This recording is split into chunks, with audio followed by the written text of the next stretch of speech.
So next आहे conservation of mechanical energy. आता mechanical एनर्जीचं conservation आपल्याला समजून घ्यायचं आहे. यासाठी आपण काय करू की एक लक्षात घ्या की हा प्रिन्सिपल तुम्हाला सांगितल्याप्रमाणे आपल्याला फक्त कुठं ॲप्लिकेबल करायचं आहे, वन डायमेन्शन मोशनसाठी आहे ना, जसं आपण या अगोदरच्या लेक्चरमध्ये पण डिस्कस केलं आहे. आता आपण कन्सिडर करू की एक बॉडी आहे, त्या बॉडीचं जे डिस्प्लेसमेंट आहे, हे डिस्प्लेसमेंट किती आहे, डेल्टा एक्स हे झालं त्याचं डिस्प्लेसमेंट. आणि एफ जो आहे तर त्या बॉडीवर ॲक्ट करणारा कोणता फोर्स आहे, कन्झर्वेटिव्ह फोर्स आहे. ओके, तर अशा केसेसमध्ये आपल्याला आठवायचं आहे पहिल्या लेक्चरमधलं आहे की नाही, वर्क एनर्जी थेरम.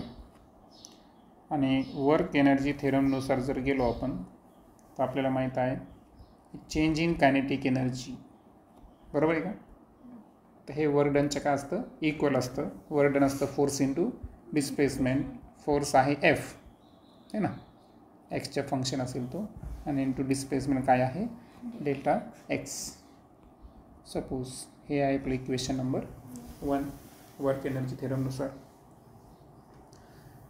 त्यानंतर आपण आता डिस्कस केलं की फोर्स तर आपण कोणता घेतलेला आहे, कन्झर्वेटिव्ह घेतलेला आहे. सो कन्झर्वेटिव्ह फोर्स संदर्भात आता आपण दोन काय करणार आहोत, रिलेशन पुन्हा एकदा रिमाइंड करणार आहेत.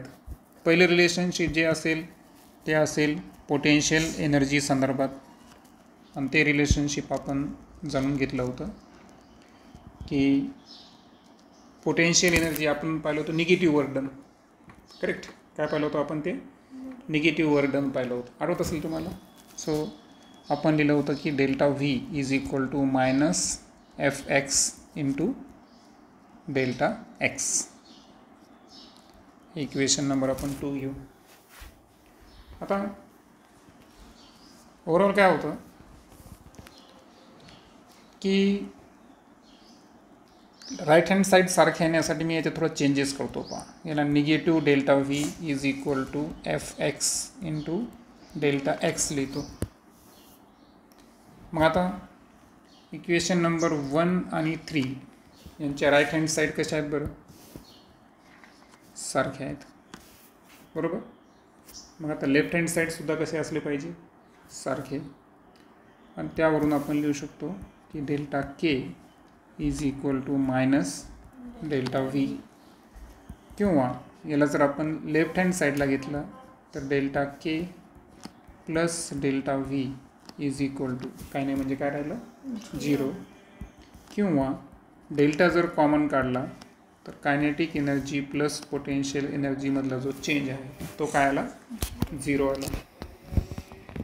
म्हणजे याचा अर्थ काय झाला की आपण जी कन्सेप्ट घेतली ब्रॅकेटमध्ये K plus V, sum of potential energy and kinetic energy. So overall आपल्याला असं सांगता येईल की जे के प्लस व्ही आहे, kinetic energy plus potential energy, ही बॉडीचं ऑलवेज चेंज 0 आहे. म्हणजे याचा अर्थ के प्लस व्ही ही कन्सेप्ट काय असते या ठिकाणी, कॉन्स्टंट असते. ओके, हे तर आपण अर्थ समजून घेऊ. सो आता ऑब्जेक्ट जेव्हा आपला ट्रॅव्हल करायला, सो याचा कंप्लीट आपण ओव्हर होल पाथ जर घेतला, पूर्ण पाथ, तर या पाथ दरम्यान तुम्हाला माहीत आहे,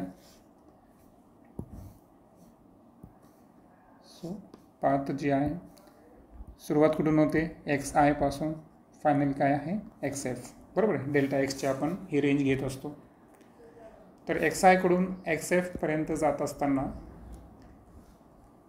इनिशियल जी ॲडिशन आहे कायनेटिक आणि पोटेन्शियलची, ही फायनल कायनेटिक आणि पोटेन्शियलचे काय असते, इक्वल असते. आणि सो वी कॅन राईट, काय लिहू शकतो आपण की initial kinetic energy plus initial potential energy, बरोबर. आता हे वाटलं तर एक्स आय लिहितो, चालतं ना. ही कशाची इक्वल आहे, final kinetic energy plus final potential energy याच्या काय असणार आहे इक्वल असणार. सपोज इक्वेशन नंबर किती घेतो मी 4. आता एक लक्षात घ्या, इथं जी आपण क्वांटिटी घेतलेली ना, एक घेतला आपण के आणि एक घेतला आपण पोटेन्शियल एनर्जी है ना, फंक्शन ऑफ एक्स. तर ॲक्च्युअल हे काय माहिती का, तर याला म्हणायचं आपण total mechanical energy of the system. So it is a total mechanical energy of system. तर सिस्टीमची टोटल मेकॅनिकल एनर्जी ती कन्सेप्ट. ओके. आता तुम्हाला माहीत आहे की ट्रॅव्हलिंगच्या दरम्यान काय होणार बरं, ह्या व्हॅल्यू बदलत जाणार. जसं बॉल रिलीज झाला आणि फायनल पोझिशनपर्यंत कायनेटिक, जसं आपण सायमल्टेनियसली जर पाहिलं तर कायनेटिक एनर्जी इन्क्रीज होत जाईल, पोटेन्शियल एनर्जी डिक्रीज होत जाईल, असं होणार ना. ओके. सो त्याच्यामध्ये पण त्यांचं सम कसं असणार, कॉन्स्टंट. म्हणजे लक्षात घ्या, पूर्ण ट्रॅव्हलिंग दरम्यान के कॉन्स्टंट आहे का, सिंगल कायनेटिक एनर्जी कॉन्स्टंट नाही, पोटेन्शियल एनर्जी पण कॉन्स्टंट नाही, पण त्यांचं जे सम आहे हा सम ट्रॅव्हलिंग दरम्यान कसा असणार आहे, कॉन्स्टंट असणार आहे. सो यावरून आपल्या लक्षात येतं की आता आपल्याला काय करायचं आहे की कन्झर्वेटिव्ह फोर्सकडे यायचं आपल्याला, बरोबर. सो आपल्याला काही डेफिनेशन कन्झर्वेटिव्ह फोर्सचे समजून घ्यायचे आहेत. So we can write here conservative force.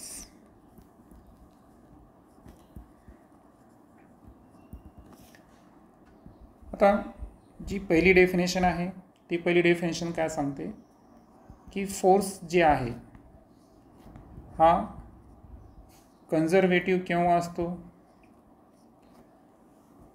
तर जी स्केलर क्वांटिटीची रिलेशनशिप आहे, जे आपण या अगोदरचं इक्वेशन पाहिलं आहे पहा, की जी आपली पोटेन्शियल एनर्जी आहे, तर पोटेन्शियल एनर्जी जर निगेटिव्ह वर्क डन असेल म्हणजे F X into delta x, बरोबर आहे का. हे रिलेशन जर फॉलो होत असेल तर डेफिनेटली जो फोर्स आहे हा कोणता फोर्स आहे, कन्झर्वेटिव्ह फोर्स आहे. त्यानंतर सेकंड जे आपल्याला समजून घ्यायचं आहे की आपण पाहिलं की एखादा फोर्स कन्झर्वेटिव्ह असण्यासाठी जे कन्झर्वेटिव्ह फोर्सकडून जे वर्क डन होतं हे वर्क डन कशावर डिपेंड पाहिजे, it depends only on end points. End points म्हणजेच काय, इनिशियल आणि फायनल. सुरुवातीला आपण डेफिनेशनमध्ये पण पाहिलं होतं, बरोबर आहे का, इनिशियल आणि फायनल पाथ डिपेंड आहे का, ते नाही. सो ही झाली सेकंड कंडिशन. सो आपल्याला असं म्हणता येईल की म्हटलंच आपण इथे रिलेशन्स लिहू त्यांची, की वर्क डन जे आहे हे फायनल कायनेटिक एनर्जी आणि इनिशियल कायनेटिक एनर्जी यांच्यावर डिपेंड आहे. किंवा आपण असं लिहू शकतो की initial potential energy minus final potential energy यांच्या दोघांच्या काय आहे डिफरन्सवर आहे ना, चेंज इन पोटेन्शियल एनर्जी किंवा change in kinetic energy work डनवर डिपेंड आहे. म्हणजे याचा अर्थ तो कशावर डिपेंड आहे, एंड पॉईंट्सवर डिपेंड आहे. हे झाली दुसरी कंडिशन. तिसरी जी कंडिशन आहे कन्झर्वेटिव्ह फोर्सची किंवा डेफिनेशन म्हणून आपण, तर फॉर क्लोज्ड पाथ, एखादा पाथ कसा आहे, क्लोज्ड पाथ आहे. क्लोज्ड पाथमध्ये इनिशियल आणि फायनल पॉईंट असणार का, नाही असणार. सो क्लोज पाथसाठी जे वर्क डनची व्हॅल्यू आहे ती व्हॅल्यू किती पाहिजे आपल्याला, 0 पाहिजे. कारण ॲक्च्युअल काय होतं की वर्क डनमध्ये इनिशियल पोझिशन आणि फायनल पोझिशन हे काय असतात, सेम असतात. आणि दॅट्स वाय वर्क डन 0 होतो क्लोज पाथसाठी. सो वर्क डन जर 0 असेल तर डेफिनेटली तो फोर्स होता, कोणता फोर्स असेल आपल्यासाठी, कन्झर्वेटिव्ह फोर्स असेल. सो अशा ह्या 3 डेफिनेशन समजून घेतल्यानंतर आता समजून घेऊ आपण एक डेफिनेशन म्हणू आपण त्याला, किंवा लॉ म्हणू आपण. तर लॉ काय सांगतो आपल्याला, the total mechanical energy of the system is conserve म्हणजे कॉन्स्टंट असते टोटल मेकॅनिकल एनर्जी, म्हणजे kinetic plus potential, if the forces doing work on it are conservative. म्हणजे फोर्सेस जर कन्झर्वेटिव्ह असतील तर त्यांनी निर्माण होणारं जे टोटल मेकॅनिकल एनर्जी सिस्टीमची ती नेहमी काय असणार, कन्झर्व असणार, कॉन्स्टंट असणार. सो आता यासाठी आपण काय करू माहिती आहे का, की एक पुन्हा एकदा जे बॉल संदर्भात आहे आपलं, आहे की नाही, कारण इथं दिलं आहे का, conversion of potential energy to kinetic energy for a ball. बॉलचं मास किती धरलं आपण, एम, आणि त्याला आपण ड्रॉप केलेलं आहे. तर ड्रॉप केलेली जी संपूर्ण हाईट आहे ती किती आहे, कॅपिटल एच, है ना, ही कंप्लीट हाईट झाली. सो आता बॉलचं मास आहे एम, ते तर आपण केलं आणि त्याला रिलीज केलं आहे आपण एच हाईटवरून. आता यावेळेस काय होईल माहिती आहे का, की आपल्याला 3 प्रकारच्या मेकॅनिकल एनर्जीज इथं लर्न करायच्या आहेत. जसं की आपल्याला सुरुवातीला आपण टोटल मेकॅनिकल एनर्जी इनिशियल पॉईंटची घेणार, ती सपोज आहे E0, बरोबर आहे का. त्यानंतर मोशन दरम्यान ग्राउंडपासून एक विशिष्ट हाईट, स्मॉल हाईट एचवर असतं ना, दिलं ना तुम्हाला, हे स्मॉल हाईट एच दिलेली आहे. सो या हाईटला असताना जी एनर्जी आपण लर्न करणार ती असेल EH, आणि जेव्हा कंप्लीट हाईटवर आला आपली, ओके, सॉरी आपण काय करू, आपल्या रेफरन्ससाठी काय करू, की जे अप्पर हाईट आहे ना, त्याला आपण काय करू, EH ॲट हाईट आहे, म्हणजे आपण सर्व डिस्टन्सेस आपण ग्राउंडपासून मेजर करलो, पण टॉप पोझिशनला आपण काय करू, EH कन्सिडर करू. आणि ग्राउंडला आल्यानंतर है ना, या पॉईंटला आल्यानंतर जी एनर्जी आहे ती कोणती कन्सिडर करू, E0 कन्सिडर करू, ठीक आहे. मग आता टोटल मेकॅनिकल एनर्जीज जे आहेत,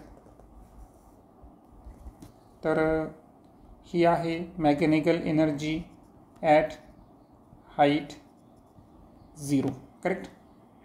त्यानंतर ही जी आपण काढली ही आहे मेकॅनिकल एनर्जी ॲट हाईट, कोणता हाईट आहे, स्मॉल एच, आणि ही जी आहे ही मेकॅनिकल एनर्जी कोणत्या हाईटची आहे, ॲट हाईट कॅपिटल एच, जी की बॉलची टोटल द्यायला आपण, बरोबर. मग आता आपल्याला तिन्हींची रिलेशनशिप्स या ठिकाणी फाइंड करावं लागेल. तर पहा इथे जर आपण EH जर काढला आपण, ओके, तर मला सांगा टॉप पोझिशनला कायनेटिक एनर्जी काय असते, 0.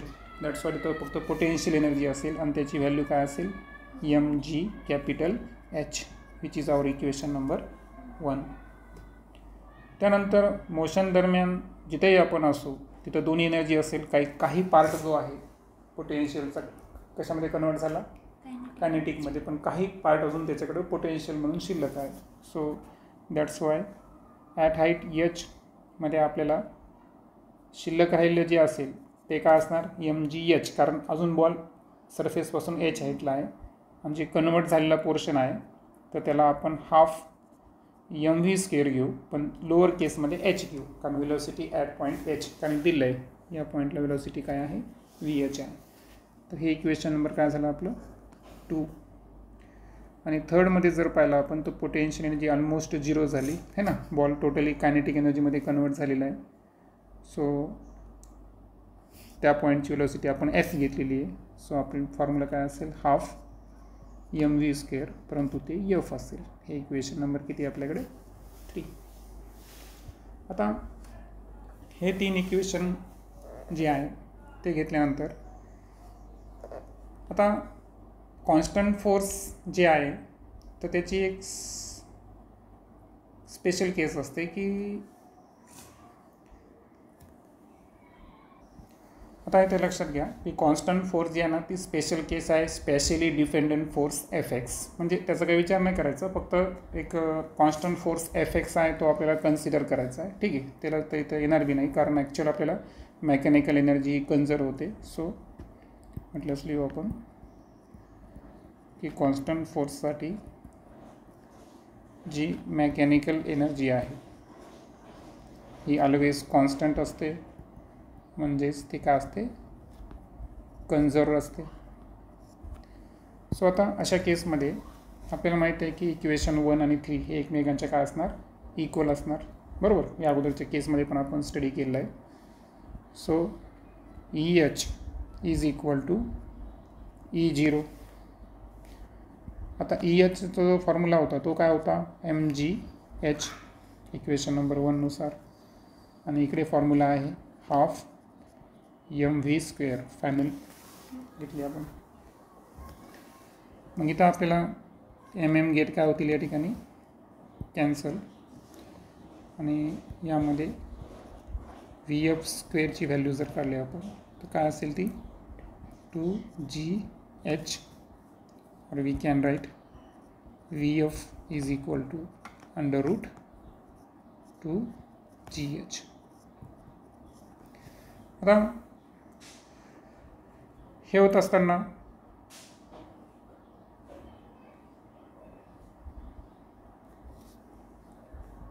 आता आपल्याला सेकंड इक्वेशनचा विचार करायचा आहे. ओके, आता एक लक्षात घ्या की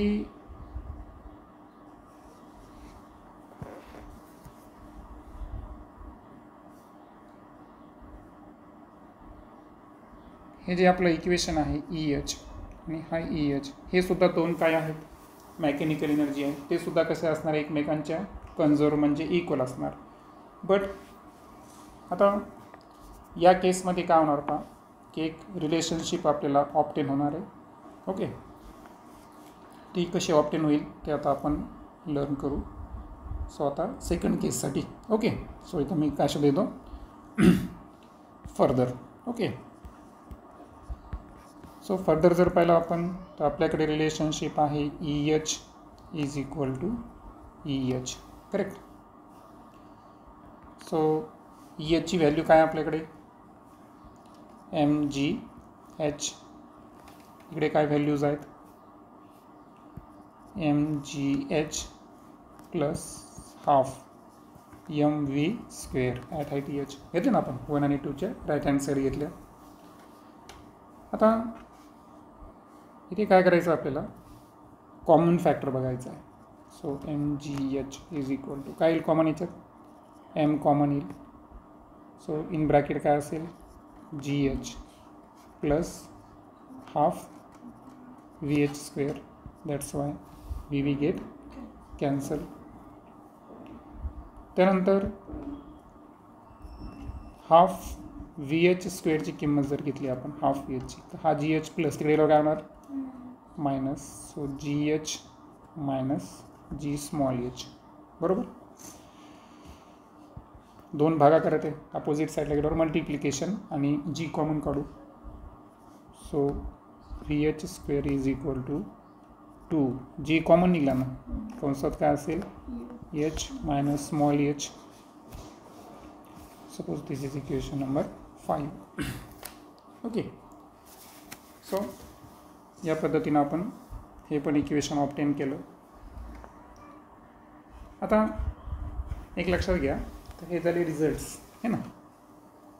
सो आपल्याला फायनल वेलोसिटी पण या सूत्राने काढता येईल, अँड ॲट हाईट EH बॉलची काय करता येईल आपल्याला वेलोसिटी काढता येईल, त्यात काय विषय नाही. पण आता प्रश्न असा आहे की ॲट हाईट EH, कोणती हाईट, कंप्लीट हाईट जी होती आपली कॅपिटल EH, बरोबर आहे का. तिथे एक आपल्याला लक्षात आलं असेल की त्या ठिकाणी जी एनर्जी होती EH, इथं फक्त पोटेन्शियलच आहे. म्हणजे त्या पॉईंटला जी एनर्जी होती ती कशी होती बरं, प्युअर पोटेन्शियल, कारण तिथं कायनेटिक एनर्जी काय होती 0 होती. बरोबर. त्यानंतर दुसरा जो पॉईंट होता आपला तो होता EH है ना. इथं जर पाहिलं आपण तर काही भाग कायनेटिक आणि काही भाग पोटेन्शियल. बरोबर. सो इथं आपल्याला एक शब्द वापरावा लागेल की पोटेन्शियल पार्शली है ना, थोड्या प्रमाणात कशामध्ये कन्वर्ट झालेली आहे, कन्वर्ट इनटू कायनेटिक.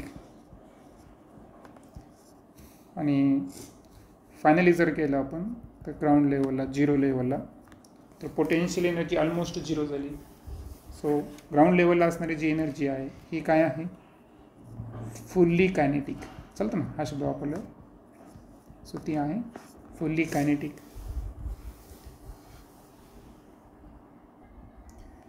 त्यानंतर पहा, आता एक क्वेश्चन दिला आहे आपल्याला. A bob of mass m is suspended by a light string of length l. पहा, सो हा जो ब्ल्यू कलरचा दिसतोय तुम्हाला हा आहे बॉब. त्यानंतर l ही काय त्या बॉबची लेंथ. त्यानंतर ही जी स्ट्रिंगनं अटॅच येतो स्ट्रिंगची लेंथ आहे l. त्यानंतर it is important a horizontal velocity v0 at the lowest point A point आहे. तर याला जी हॉरिझॉन्टल वेलोसिटी आहे है ना, तर ही हॉरिझॉन्टल वेलोसिटी किती त्याची v0, मात्र ही बॉटम पॉईंटला आहे, ए पॉईंटला. Such that it completes a semi circular trajectory in vertical plane with the string becoming slack only on reaching the topmost point C. आता सेमी सर्क्युलर ट्रॅजेक्टरी आहे, त्याच्यामुळे तुम्हाला माहीत आहे की जेव्हा आपण एखादी वस्तू ट्रॅजेक्टरीमध्ये घेऊ सेमी सर्क्युलर, तेव्हा ती जी टेन्शन आहे ते कुठं कमी होणार या ठिकाणी C, म्हणजे C टॉपमोस्ट पॉईंट जो आहे है ना. तर हा कोणता पॉईंट आहे, टॉपमोस्ट पॉईंट, आणि हा बॉटम पॉईंट. ओके, सो हा आहे बॉटम किंवा याला आपण लोअर मोस्ट पॉईंट म्हणू. ठीक आहे, तर सी पॉईंटला गेल्यावरती काय होणार, थोडीशी स्लॅक होणार.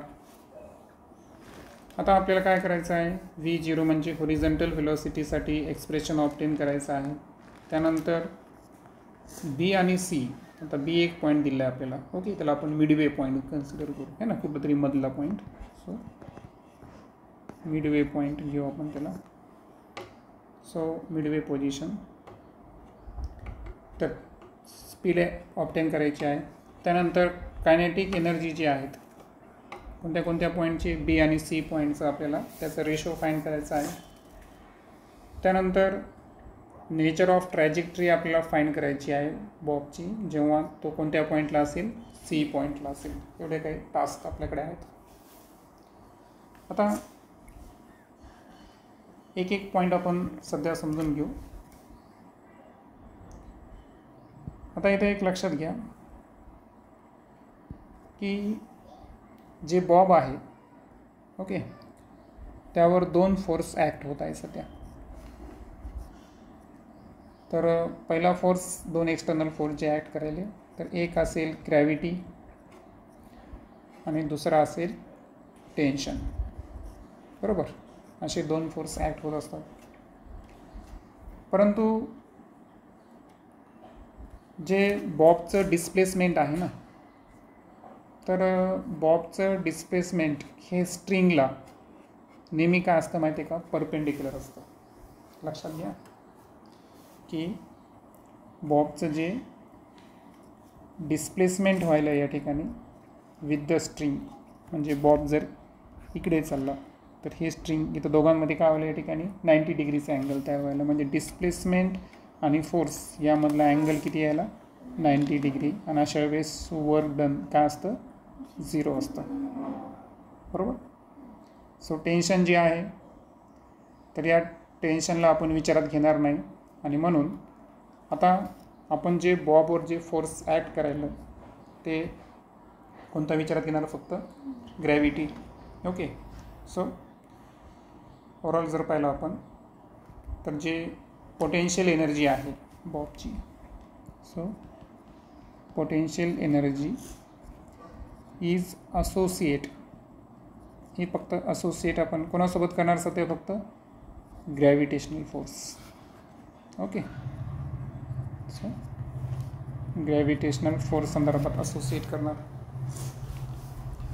मग आता पुढे जर पाहिलं आपण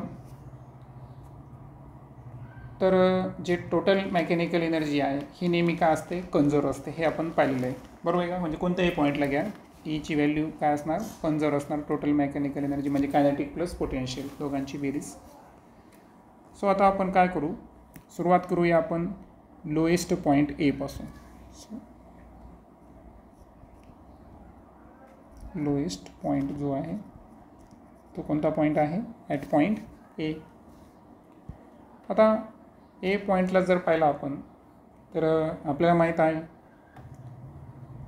की ही जी टोटल एनर्जी असेल ती कशामध्ये कन्वर्ट झाली आहे, कायनेटिक. सो इथे फॉर्म्युला काय असेल आपल्याकडे, हाफ mv². आणि 0 का घेतो मी, कारण हॉरिझॉन्टल व्हेलॉसिटी आपण v0 दाखवलेली आहे, बरोबर. आता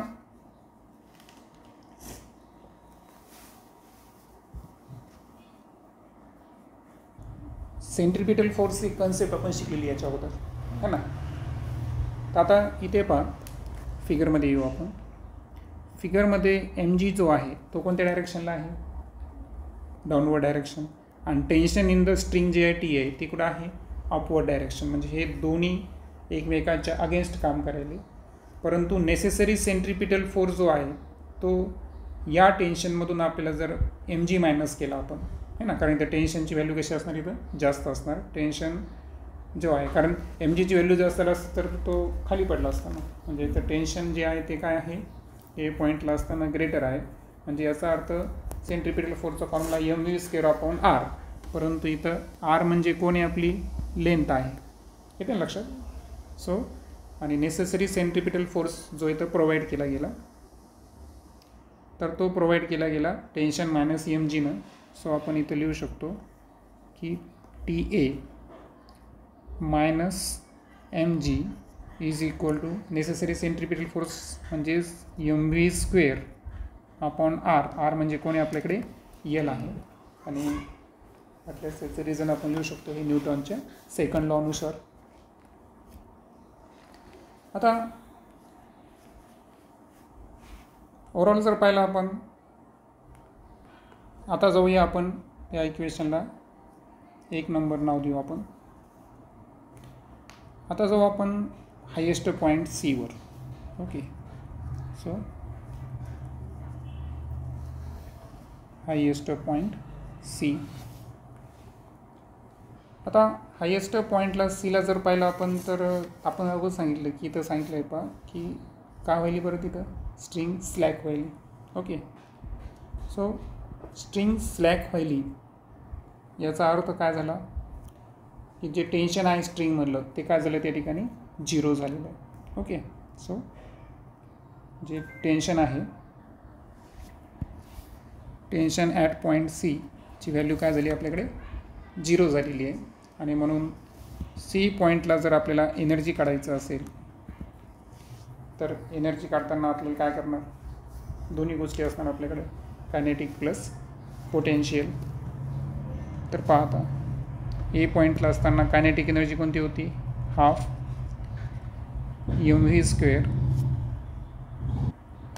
mv² प्लस, आता लक्षात घ्या डायमीटर घ्यावं लागणार आपल्याला. रेडियस जर L असेल तर इथून इथपर्यंत जाताना L + L किती आलं, 2L. दॅट्स वाय काय घेणार आपण 2mgL. का घेतलं 2mg लक्षात आलं, कारण length plus length, so 2L झालं. सो आता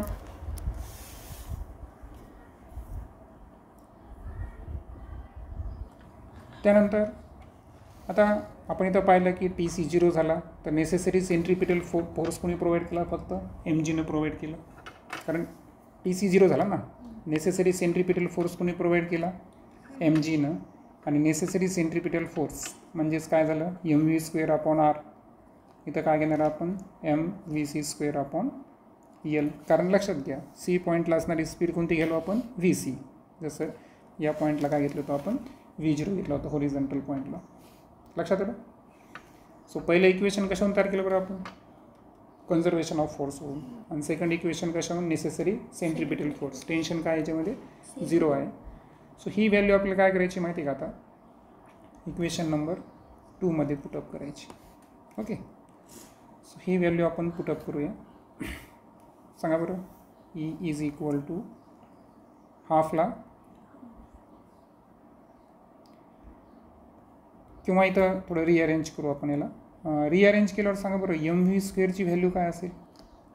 हा यल इकडे कुठे जाईल, मल्टिप्लिकेशनमध्ये जाईल. सो काय असेल इथं M G L. So M G L आपण इथं हाफला हाफ घेऊ.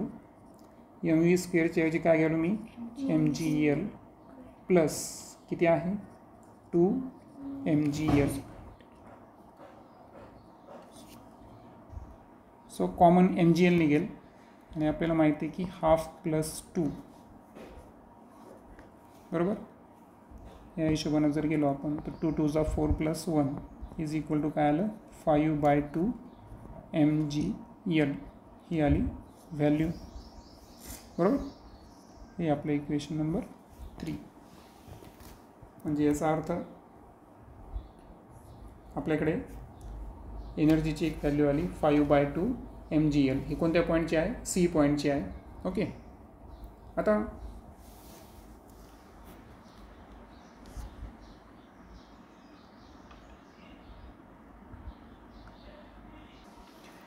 इक्वेशन नंबर 1मध्ये 1च्या याबो इथे एक सूत्र दिलं आहे आपल्याला आहे. ही पण एनर्जीची फॉर्म्युला आहे आणि हा पण कशाचा फॉर्म्युला आला, एनर्जीचाच आला. म्हणजे दोघांच्या लेफ्ट हँड साईड सारख्या म्हणून राईट हँड साईड सारखे. म्हणून आपण काय करू इथं लिहू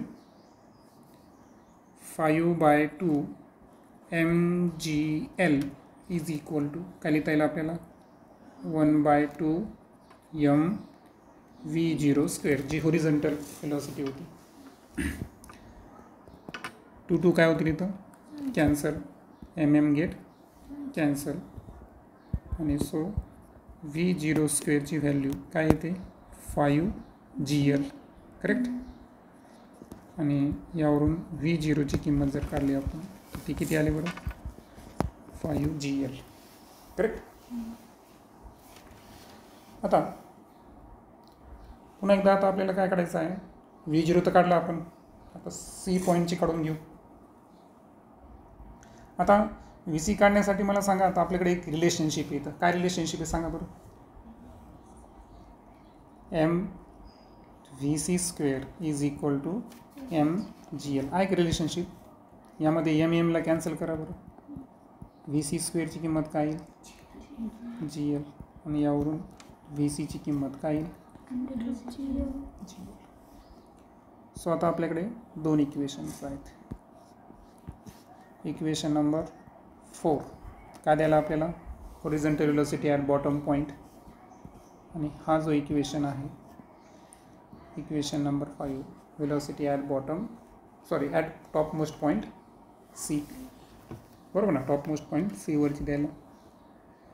आता कोणता पॉईंट आला होता आपला बी पॉईंट आला ना फक्त. आता बी पॉईंटला आपल्याला काय करायची आहे वेलोसिटी कॅल्क्युलेट करायची आहे. ओके. आता आपण 2 पॉईंट पाहिलेले आहेत. आता आपल्याला तिसरा पॉईंट बघायचा आहे. सो तिसरा पॉईंट कोणता आहे आपला मिडवे पॉईंट है ना. सो ॲट मिडवे पॉईंट कोणता पॉईंट येतो बी. आता बी पॉईंटला मला सांगा बी पॉईंट जो आहे तर तिथं आपल्याला 2 गोष्टी विचार करावं लागेल पोटेन्शियल आणि कायनेटिक.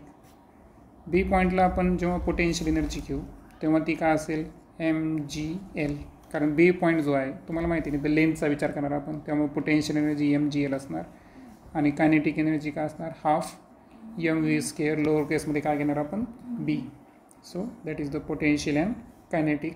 सो ओव्हरऑल जर पाहिलं आपण तर इथं आपण जेव्हा एनर्जीचा विचार करू त्यामध्ये पोटेन्शियल एनर्जी कायनेटिक एनर्जी घेऊ अगोदर वाटल्यास VB स्क्वेअर करेक्ट आणि प्लस पोटेन्शियल MGL असेल. आता यामध्ये आपल्याला काय करायचं आहे आता कन्झर्वेशन रूलनुसार जर गेलो आपण तुम्हाला माहीत आहे की ईची व्हॅल्यू जी आहे है ना. जर आपण सी पॉईंटला घेतलं टॉप लोअर मोस्ट पॉईंटला तर ती किती होती बरं तिथं हाफ MVG स्क्वेअर. म्हणजे याचा अर्थ हे दोन्ही एकमेकांच्या काय असले पाहिजे इक्वल. कारण इथं फुल्ली कायनेटिक आहे ना बरोबर आहे का. लेफ्ट हँड साईड सारखं म्हणून राईट हँड साईडसुद्धा सारखं. सो आता काय होईल half MVB square plus mgl is equal to half mv0 square. आता मला सांगा, आता थोड्या वेळापूर्वी पाहिलं आपण v0 square is equal to v0ची किंमत नाही का 5gl आली, तर स्क्वेअर जर घेतलं तर काय होईल, रूट येणार नाही, फक्त 5gl येईल. बरोबर ना. मग आता इज इक्वल टू काय करू आपण, हाफला half m into 5gl is equal to किती येईल, 5/2 mgl एवढं येईल ना. बरोबर. मग आता आपल्याला काय करायचं आहे की हा प्लस mgl आपण अपोजिट साईडला काय करू, मायनस mgl करू. चालतं. So half mvb square is equal to 5/2 mgl plus mgl तिकडे गेल्यावर काय झालं, मायनस mgl. सो यांच्यामध्ये कॉमन कोण निघेल बरं, mgl. तो 5/2 मायनस 1 नथिंग बट म्हणजे m घेणार ना, 1 घेणार आपण mgl. सो 2 1 जा 2 इज इक्वल टू 3/2 mgl. ही कोणाची व्हॅल्यू आली, हाफ mvb स्क्वेअरची. इथं आपण काय करू, half half get cancel, get cancel. Okay, चालतं. सो यावरून vb स्क्वेअरची व्हॅल्यू जर घेतली आपण तर ती किती आली बरं, 3gl. आणि वेलॉसिटी ॲट पॉईंट बी जर घेतला तर ती व्हॅल्यू किती येईल, √3gl. ओके, ही झाली व्हॅल्यू. मग आता फायनली आपल्याला आणखीन एक विचारलं होतं याच्यामध्ये टास्क, की आपल्याला काय करायचं होतं, कायनेटिक एनर्जीचा काय करायचं होता, रेशो. आता कायनेटिक एनर्जीचा रेशो काढत असताना कायनेटिक एनर्जी ॲट पॉईंट बी आणि ॲट पॉईंट सी यांचा रेशो आपण विचारात घेणार. बी पॉईंटची जी कायनेटिक एनर्जी आहे ती किती आहे, हाफ mvb स्क्वेअर. सी पॉईंटची आहे हाफ mvc स्क्वेअर. सो आता हाफ ऑफ m कॅन्सल होतील. बरोबर आहे का. So vb square upon vc square. Values आपण टाकू. vbची किंमत किती आली होती, vb स्क्वेअरची 3gl आणि vc स्क्वेअरची सॉरी फक्त gl होती ना, vcची काय होती gl get cancel. So ratio आला 3 अर्थातच काय तो 3:1 हा असेल रेशो. आता पॉईंट सीला आपल्याला काय करायचं आहे, कॉमेंट पास करायची. बरोबर आहे का. 2 पॉसिबिलिटीज. तर 2 पॉसिबिलिटीज काय असतील पहा, की आपण पाहिलं की सी पॉईंटला जी दोरी आहे स्ट्रिंग ती कशी होते बरं, स्लॅक होते, टेन्शन 0 असतं त्याच्यामधलं. बरोबर आहे का. आणि जी बॉबची व्हेलॉसिटी आहे, सो बॉबची व्हेलॉसिटी कशी असते, होरिझॉन्टल असते. ओके. आणि जसं आपण मोशन पाहिलं तर मोशन जे ते अँटी क्लॉकवाईज आहे ना. मोशन कसं आहे, अँटी क्लॉकवाईज आहे. म्हणजे या पॉईंटला आल्यावर व्हेलॉसिटी ही कोणत्या साईडला ॲक्ट करेल, लेफ्ट साईडला ॲक्ट करेल. येते लक्षात. सो आता जर कनेक्टिंग स्ट्रिंग इथे एक शक्यता काय आहे, ती कट होईल किंवा नॉट कट आहे ना. कट झाली किंवा कट नाही झाली, अशा 2 शक्यता आपण वर्तू. आता जर त्या पॉईंटला ती कट झाली at that instant, the Bob will execute a projectile motion. Cut जर झाली तर इथं बॉब कोणत्या मोशनमध्ये चालला, प्रोजेक्टाईल मोशनमध्ये चालला. विथ द होरिझॉन्टल प्रोजेक्शन भेटेल त्याला. आणि सेकंड जी कंडिशन आहे की जर कट नाही झाला तर बॉब जो आहे तो कंटिन्युअसली कोणत्या मोशनमध्ये राहील, सर्क्युलर मोशनमध्ये राहील. ही आपली कॉमेंट. सो अशा पद्धतीनं पॉईंट सी जे आहे ते 2 पॉसिबिलिटीज आपण सांगितल्या, कट आणि नॉट कट. कट असेल तर प्रोजेक्टाईल मोशन, नॉट कट असेल तर सर्क्युलर मोशन. सो ओव्हरऑल यामध्ये आपण 3 गोष्टी लर्न केल्या. 3 पोझिशन्स आपण घेतले होते. लोअर मोस्ट पोझिशनला जर आपल्याला व्हेलॉसिटी काढायची असेल v0 तर √5gl. त्यानंतर हायेस्ट पॉईंटला काढायचं असेल तर अंडर रूट GL आणि त्यानंतर बॉटमला 3G.